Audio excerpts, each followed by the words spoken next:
Hello and welcome back to the Cinema Tirana YouTube channel. I'm Stefano Tirana. This is the YouTube channel where we look at media, the world, art, and culture critically through a Christian lens. This week we are looking at the new film from 2021, Dune. Dune is based on a novel by Frank Herbert. There's also an older film adaptation. I made a video about it, so link in the description for that. We're gonna ask the question: is this a good movie? Is this a movie that's beneficial to watch? Is this a movie that's edifying? And we're gonna look at the narrative and what the film is doing on a symbolic level to get a sense this is a good, artful, beneficial film. Dune is directed by Denis Villeneuve. He is a French-Canadian filmmaker. He is absolutely famous right now.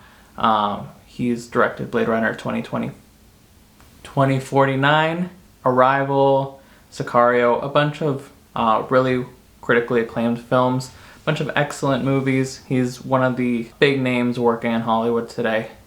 It's also starring Timothée Chalamet, also a mega star right now, Rebecca Ferguson, Oscar Isaac, Jason Momoa. It's a packed cast. They all do great. This film, it's technically really good. The visual effects are groundbreaking and stunning. This movie is technically excellent in terms of the art and the craft. There's already a sequel in the works. They cut the story in half in terms of what's covered in the book. They're gonna make a sequel. So this is a big deal in terms of massive blockbuster sci-fi movies. For me, the movie's pretty excellent in most regards. I think the story kind of lacks. It's a little awkward in the third act. It really slows down because just of some narrative issues converting the book into a film.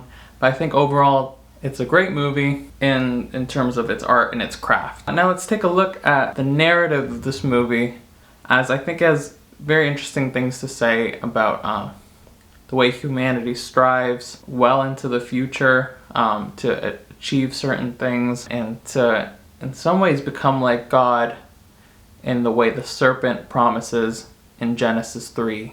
It's very easy for Christians to view this film as a messianic type film. I think this is completely wrong though, and I think this is opposite to what Frank Herbert intended. Frank Herbert intended. Here the movie portrays everybody as a bad guy.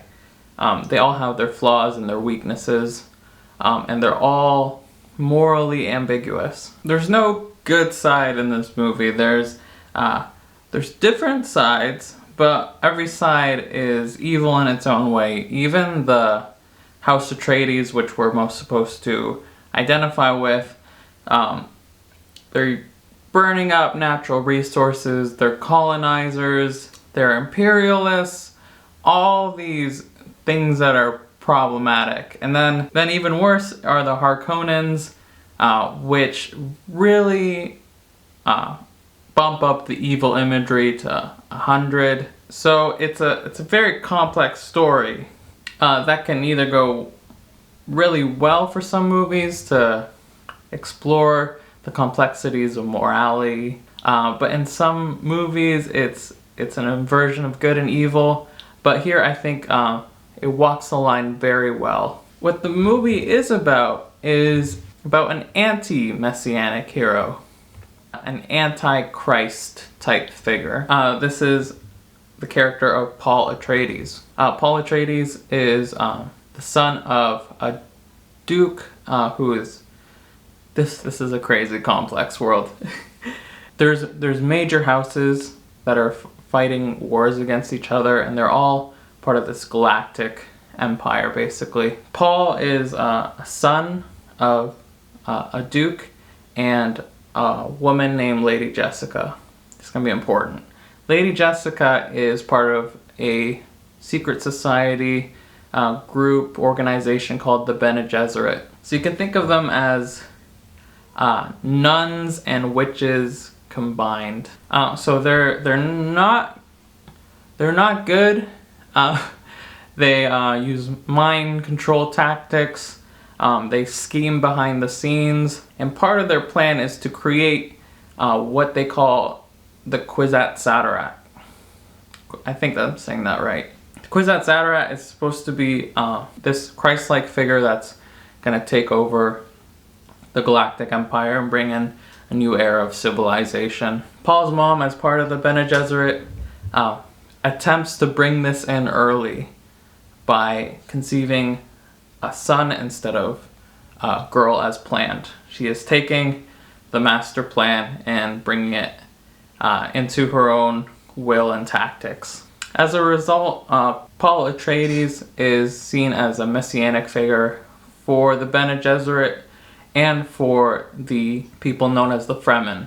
The Fremen are the native peoples of the planet Arrakis, which is also known as Dune. The Bene Gesserit had planted hundreds of years in the past prophecies about a coming Messiah. You can see there's a lot of dark, scheming aspects of humanity at play here, which for Christians is evil.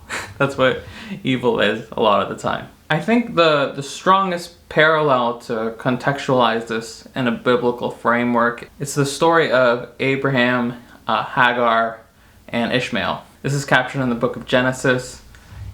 Abraham is promised a son by God, which is the good. It's the good plan. It's the promised son that's going to bring blessing into the world.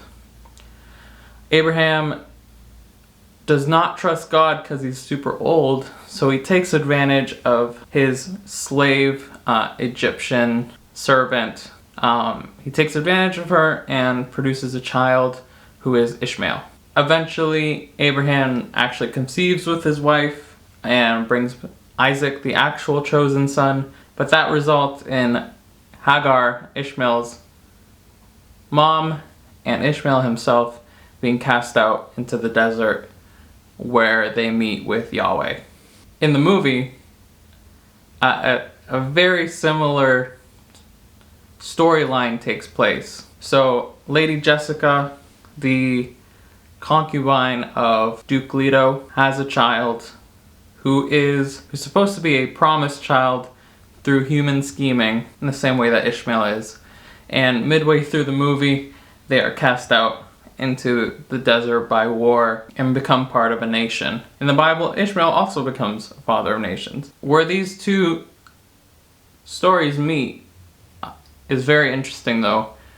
Frank Herbert, the author of Dune, conceptualized the Fremen people as Arabic people, and specifically Muslims. He took the complexities of Muslim society and adapted it and thought about them if it were to continue for 10,000 years. So there's a lot of Arabic language, a lot of Arabic terminology used by the Fremen in their society. Coincidentally though, in Islam, the father of their people is Ishmael. There's a direct correlation here. I don't know if this is intended, but this is very much the basis of the story. The takeaway here is that we have to see this film through the lens of evil and human scheming. The evil scheming to bring in a chosen one is the idea of an antichrist. It's taking God's plan and God's will for a redeemer, for one that's gonna save the nations, and flipping it upside down as kind of this ultimate embodiment of evil. So when Abraham uses Hagar, he's taking God's plan and inverting it. It's very evil, and it literally takes God coming down from heaven as the angel of the Lord to reinstate and give purpose back to Hagar and Ishmael. It's really bad stuff. It's not good. And in the same way, the movie portrays these witches that are conspiring to create this Christ figure that's gonna usher in a new world order. It's very apocalyptic, highly eschatological, and it's so cool to see it on screen, as long as you're interpreting it within the right framework and you're not looking up to Paul. Paul is just a kid in this movie, He doesn't even really know what he's a part of yet, but if you know the books, you know where this is going. So I think the main takeaway here is to view the story correctly, to view the story as a cautionary tale against the spirit of the Antichrist in our days and in future days. There's always human secrecy, scheming, planning, that's always in direct opposition to the way the kingdom of God works. And if you view this movie as a warning, I think it's extremely beneficial and good and edifying to watch. And it's just, there's something to be said about seeing massive, spectacular images on screen as an amazing warning of things to come. And that's what great sci-fi is always like that. So overall, this movie is really well thought out. It's a really good piece of art that makes you think about the role of humanity in creation, the future of humanity, the problems with human scheming and human manipulation. And I think it's a really great piece of art, and I'm very excited to see what they do with the next film. So, if you enjoyed this video, enjoyed this analysis, maybe you don't agree with me, leave a comment down below. Let's engage in thoughtful, critical discussion full of discernment. If you want to be a part of this community, hit the subscribe button.